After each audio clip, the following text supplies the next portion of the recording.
Our next guest, I see him here in backstage, is trying to speed up the payments and transfers process. Pour rocket fuel on it, if you will. There he is, Peter Jensen. He is the CEO of Rocketfuel Blockchain. And Peter, how are we doing today? I'm pretty good. How are you doing? Doing well. Excited to have you on here. The payments and transfer space in crypto and is inefficient, shall we say? So please tell us how you're helping to make that space more efficient. Yeah. Thank you so much for having me on here today. What I wanted to do, I'm Peter Jensen, the CEO of Rocketfuel. We are traded under the stock ticker symbol RKFL, Rocketfuel. And what I wanted to do today is to give you an overview of what it is we're doing, and then give you my perspective and predictions on the market and a little bit of input as to where I think people could invest and see some great returns. So I'm going to go through a couple of slides, if that's okay. Does that work okay, Spencer? Yep. Can you see my slide? I'm going to bring them on there. There they are. All right, cool. So first, a little bit of overview of what we do. So we are a blockchain-based payment solution. And so we allow e-commerce merchants to accept payments either with cryptocurrencies or bank transfers. We support all the exchanges and a lot of banks and all of that. So sometimes it helps just taking a look at it. If you go into any merchant site, you can buy, this is one of our customers, you can buy a ticket. And if you see in the upper right-hand corner, whenever you're ready to pay either with a credit card or something else, PayPal, for example, you have the option to either pay with a bank transfer or with a cryptocurrency. And then we have a little window, comes up, similar to what you do with Amazon, where you can choose, do I want to pay from Coinbase or OKCoin or an exchange or a wallet and so on. You click pay, one-click solution, super easy. And one thing that we're focusing on is it needs to be super easy. Today, with QR codes and so on, it's not really so easy that my mom can figure it out. It's really for the early adopters. If we want full adoption, it needs to be as easy as Amazon.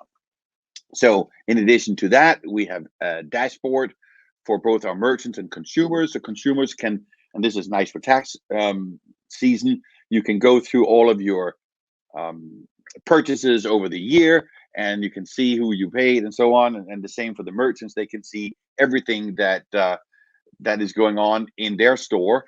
Who are my customers? What are they paying with? Are they paying with Bitcoin or something else? And lots of other data. I just wanted to give you a quick overview of what we're talking about before we go into some of the details, because most of the commotion around cryptocurrencies has been around investing in cryptocurrencies. But now I think we're getting to the next wave, which is really using the technology as a utility, and payments is one area of that.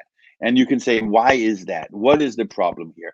The problem is that we have a very inefficient system today with credit cards that invented 40 years ago before the internet, and it has all the security problems as you know, and therefore it's as I said, inefficient. What are the problems? Well, merchants, they pay very high fees, 3, 4, 5, up to 10%, as people know. And if it was just working, but it's not, there are chargebacks, there are declines, there are cash flow issues, and there's plenty of studies on the left-hand side of this slide that shows issues with cart abandonments and money spent on fraud and all of that stuff. So any merchant that you talk to, they don't like the current payment system. If you talk to the consumer, it's not really efficient either. If you go to any website, I mean, today, I think I have 30 different accounts. When I go to a website, I want to buy something, they want me to create an account, and then I have to enter my credit card, and then when I'm ready to pay, I go through it. Oh, now it wants my CVC code, and then I give it the CVC code, and if I'm unlucky, then my bank calls because they have all this fraud and so on. So finally, my transaction goes through, and then after a couple of days, I see this news story in New York Times that says yet another merchant got compromised. So I end up with 30 different accounts. I wonder if it's my credit card, my information that has been compromised. And I'm mentioning all these problems just to say that it is an inefficient uh, industry today. It's just old architecture, and the good news is we have new technology that can make it so much better. So what we have done is, and I'm not going to go into details, but obviously we have developed a solution based on blockchain that addresses all of these problems. And of course, we think we're geniuses, but a lot of it has to do with existing technologies like blockchain, cryptocurrencies, and others. But of course, you need to put it all together in a nice package. So with that, that is a very quick overview of what we're doing and our solution. We don't have time to go into detail about it now. But what I do want to talk a little bit about, and maybe I should do. I have one more slide on the team, because a lot of people ask me about the team, and what we have done is we have spent some time building a team of people who've done this before, proven track records. Um, this is my sixth startup. I sold a company to IBM last year, sold companies to Cisco. I'm based in Silicon Valley, and the whole team is here in California. So we've done this before. We've built and sold companies before. Doesn't guarantee success, but usually, as I said, the second time you do something, it's more likely to succeed, or at least make fewer mistakes than the first time. We have a seasoned CFO, our chairman and founder, and the man behind this whole idea. He has been spending 20 years in the payment industry and has a lot of successful merchants under his belt. So that's a little bit about the company. Now, if you think about the industry, and I think this is really, really exciting, it's all about investing, right? And I've been in Silicon Valley for 25 years. And once in a while, there is this, I'd call it perfect storm, where, because if you think about the really successful companies in Silicon Valley and all over, they have a couple of things in common. First, you need to have a large growing market. Then you need to have a market that is dysfunctional, that has a lot of problems. And then you need to have a technology that has the potential to solve all this problem. Large growing market, payments is very big. Anyone looks at that. We're all making payments every day. Problems, I mentioned some of them. Those of you who are in payments, you know it's a big problem, and it's old fashioned. And then you have the technology like blockchain. And if you look back, I view it, the best example I give is with the introduction of mobile, where you had an old industry like the taxi industry with a lot of intermediaries in between. And at least the taxi companies were intermediaries. And a technology like the mobile phone just gave room to Lyft and Uber, and they could basically revolutionize this whole space. You go back to the internet again, plenty of examples of Google and Cisco and whatever you have. Electric vehicles as another good example. And then you have the current markets that I talked about within finance and payments. Again, large market, big problems, great technology. So I think that the blockchain technology is going to be just as big as the internet and mobile technologies, in that it will change and disrupt many, many different verticals. And just like in the late 90s, we had no idea what the internet would bring and all the billion-dollar companies that would be created. And it's the same thing here. We're just scratching the surface, and we're still creating billion-dollar companies based on internet technology. And that's what we'll be doing for the next 20 years on blockchain technology. This is just beginning. That's why I'm excited, because I want to just be a part of that and ride that wave.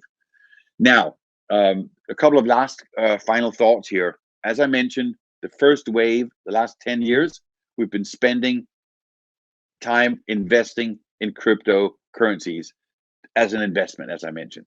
The second wave, which has started, but I think it's it's not that the first wave is over, it will continue.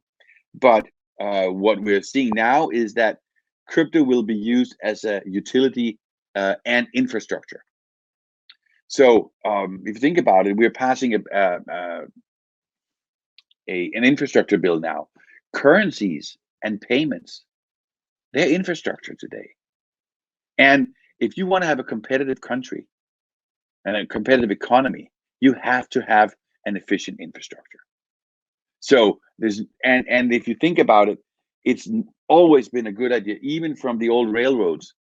If you invested in infrastructure, it always paid off. Whether you invested in the railroads or Cisco or all the others that provided infrastructure to a certain industry, they did well. So we are in that space. We're basically the infrastructure for payments and the financial sector. In terms of the second wave, payments are happening today. People are paying with cryptocurrencies today. We have many customers and merchants that can see how, just like commerce is moving from brick and mortar online, they're now seeing payments going from credit cards and other ways to crypto, and it's just starting now.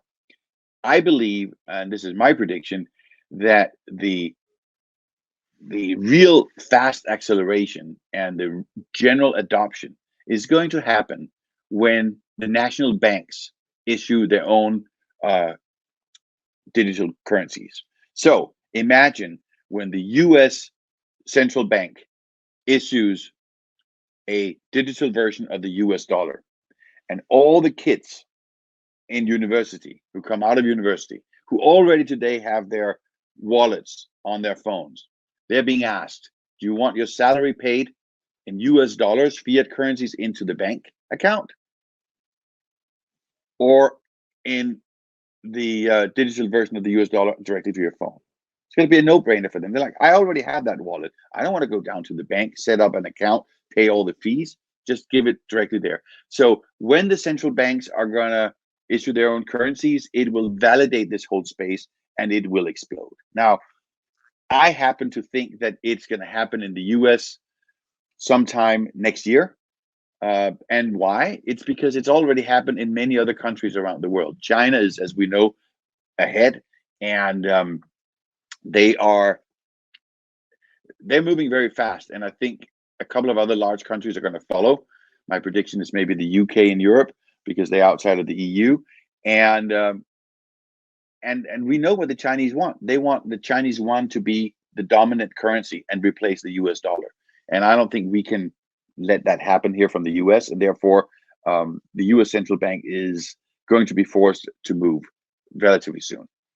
So that's the second wave, where we use crypto as a utility and infrastructure. Now, then you may ask, what should I invest in? So 10 years ago, a lot of you, or 7 years ago, or 5 years ago, a lot of you said, which cryptocurrency should I invest in? Should I invest in Bitcoin, or should I invest in something else? It didn't matter at that time, because no matter what you invested in early, made a lot of money. And that's how it usually is. Go back to the internet. Whether you invested in Yahoo, who didn't, I mean, they all became big companies.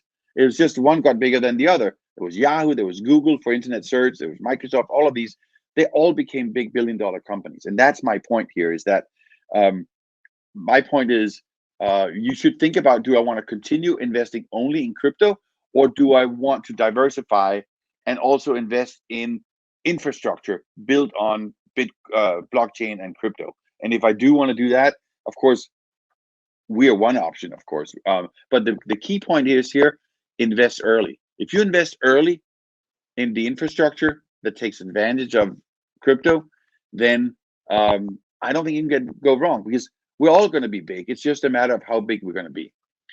So invest early, and then invest broad. Invest in more than one company. So if you want to invest in Rocketfuel, well, if you're a retail investor, you can buy our stocks online, and that's easy to do. If you're an institutional investor, as a startup, we're always raising money. So feel free to contact us. So with that, I'll turn it back to you, Spencer, and answer any questions that you may have. Thank you so much, Peter. I'm just checking through the chat right now, and it doesn't look like we. Excuse me. Let's get that screen off there. Doesn't look like we have any questions. So yeah, we're actually right on time. Amazingly. Well, there you go. Peter Jensen, everyone, is the CEO of Rocketfuel Blockchain, and Peter, thanks a lot. Please, please, please make the space, make payments, make transfers more efficient because it's slow. It's slow. It's not working well. So, yeah, but we've gotten used to it, just like the old days with the taxis, right? We thought, yeah, this is how it works. It's okay. You have to stand out in the rain and wait, and the wife is mad at you because the taxi doesn't show up. We didn't know there was a better way. And it's the same thing with payments. There is a better way. And we'll know in 5 years when we look back and say, wow. All right. Hey, Siri, remind me in 5 years. Cool. Siri's going to do that. Peter, thank you so much for coming on today. Appreciate it. You're welcome.